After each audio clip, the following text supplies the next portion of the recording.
Setelah perjalanan panjang yang melelahkan, Dani dan adiknya, Indra, akhirnya sampai di rumah pamannya di Mataram, yaitu Om Eko.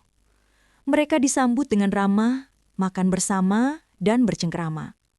Namun, sebelum berangkat melanjutkan perjalanan ke Pelabuhan Kayangan, Om Eko memberikan sebuah pesan yang terdengar aneh sekaligus menyeramkan. "Hati-hati, kalau nanti di jalan ada yang mengikut," kata Om Eko dengan wajah serius. "Kalau terasa ada yang mengikuti, lemparkan saja puntung rokok yang menyala. Tapi ingat, jangan pernah menoleh ke belakang. Dan jangan sekali-kali menunjukkan bahwa kalian sadar sedang diikuti. Pura-pura saja tidak tahu." Dani sempat mengangguk, tapi justru menanggapinya dengan canda. "Ah, kalau ada yang ngikut ya nggak apa-apa. Anggap aja oleh-oleh buat orang rumah," katanya sambil tertawa kecil. Mendengar itu, wajah Om Eko berubah muram. "Jangan sembarangan bicara. Kata-kata bisa menjadi doa. Hati-hati dengan ucapanmu." Namun Dani hanya tersenyum, lalu mereka berdua pamit. Malam itu sekitar pukul 8, perjalanan dilanjutkan dengan sepeda motor menuju Pelabuhan Kayangan. Perjalanan ini membutuhkan waktu hampir 2,5 jam, melewati jalanan sunyi dengan kanan-kiri hutan lebat. Awalnya semua berjalan lancar, jalanan masih terasa biasa, angin malam berhembus dingin, dan hanya suara mesin motor yang terdengar. Namun memasuki area yang semakin sepi, suasana berubah. Indra yang duduk di belakang mulai merasakan sesuatu yang ganjil. Seperti ada yang mengikuti mereka. Padahal jalanan benar-benar kosong, tidak ada kendaraan lain, hanya motor mereka berdua. Perasaan itu makin lama makin kuat. Indra teringat pesan pamannya. Ia lalu meminta rokok pada Dani. "Bang, kasih 1 rokok," katanya singkat. Dani yang heran sempat bertanya-tanya dalam hati. Tadi kan di rumah pamannya nggak ada makan makanan asam. Kenapa tiba-tiba dia minta rokok? Jangan-jangan memang ada sesuatu yang mengikuti. "Ngapa, Dek? Diikutin kita ya?" tanya Dani tanpa sadar. Indra langsung kesal. "Aduh, harusnya pura-pura nggak tahu. Om Eko kan udah pesan jangan sampai kita menunjukkan kalau sadar sedang diikuti. Pura-pura saja tidak tahu." Meski begitu, Indra tetap menyalakan rokok, lalu segera melempar puntungnya ke belakang tanpa menoleh. Beberapa detik kemudian, bukannya hilang, perasaan diikuti justru makin kuat. Indra gelisah. Akhirnya, ia memberanikan diri untuk menoleh. Dan saat itulah, darahnya seakan berhenti mengalir. Di belakang motor mereka, melayang sosok pocong dengan wajah mengerikan. Mulutnya robek lebar, kedua matanya bolong, dan kain kafannya kotor penuh tanah. Tubuhnya condong ke depan, melayang cepat seperti hendak menyusul mereka. "Bang, ada pocong bang," bisik Indra dengan suara gemetar. Dani sempat menoleh sekilas lewat spion. "Astaga, serius kau?" "Iya bang, dia makin dekat." Indra hampir menangis. Dani langsung memacu motor lebih kencang. Namun setiap kali mereka menambah kecepatan, pocong itu juga melayang semakin cepat, seperti tidak mau tertinggal. Angin malam berdesing, suara mesin meraung, tapi sosok itu terus mengikuti. Jaraknya hanya beberapa meter saja di belakang. "Masih ada bang, dia masih ikut," teriak Indra. Dani menggertakkan gigi, berusaha tetap fokus di jalan. Peluh dingin mulai membasahi keningnya.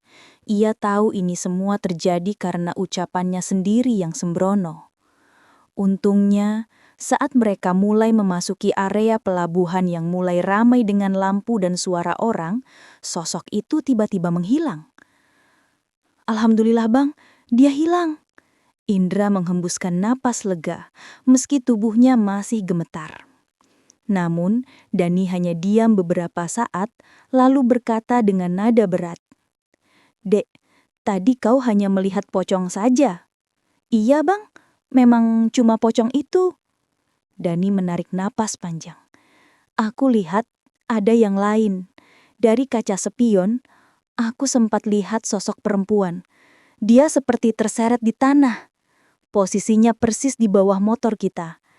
Tangan dan rambutnya terjulur seperti sedang berusaha mencengkeram motor. Indra langsung merinding. Serius bang, aku nggak lihat itu.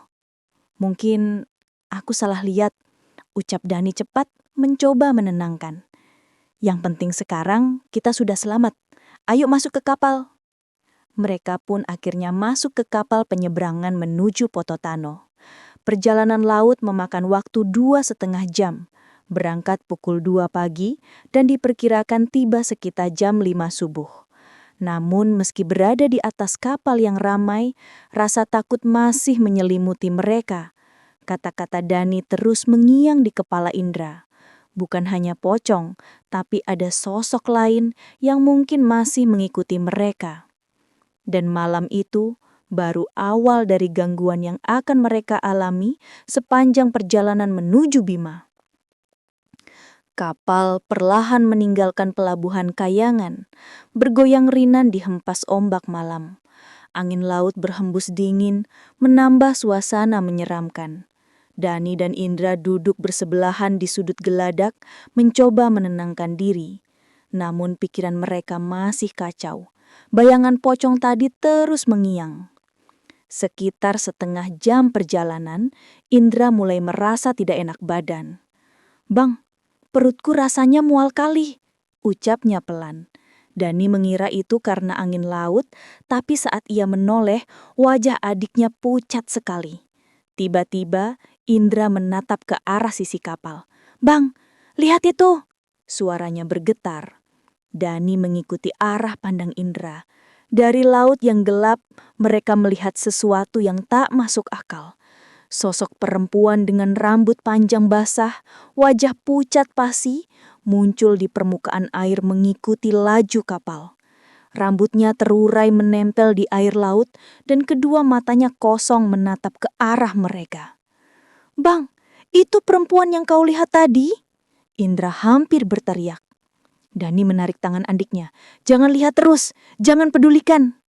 Namun sosok itu terus mengikuti hingga kapal hampir mencapai pertengahan lautan. Lalu, perlahan perempuan itu menghilang di telan gelombang. Mereka mencoba beristirahat, tapi Dani sulit memejamkan mata. Tepat sekitar pukul 3 dini hari, saat kapal melewati tengah laut, terdengar suara gaduh dari bagian bawah geladak, seperti suara orang menangis bercampur tawa. Beberapa penumpang lain juga terbangun, saling pandang dengan wajah cemas. "Bang, suara apa itu?" bisik Indra. Dani tak menjawab, ia hanya memeluk erat tasnya dan membaca doa dalam hati. Suara tangisan itu makin lama makin dekat, lalu berubah menjadi jeritan panjang yang menggema di dalam kapal. Lampu di geladak tiba-tiba berkedip-kedip. Indra menutup telinga dan menunduk, sementara Dani memeluk bahunya erat. Tak lama, suara itu lenyap dan kapal kembali tenang. Tapi semua penumpang yang terbangun malam itu hanya bisa terdiam. Tak ada yang berani membicarakan kejadian tersebut, hingga kapal merapat di Pototano menjelang subuh. Begitu turun dari kapal, Dani dan Indra merasa lega, namun tubuh mereka lemas. Mereka segera melanjutkan perjalanan darat menuju kampung halaman.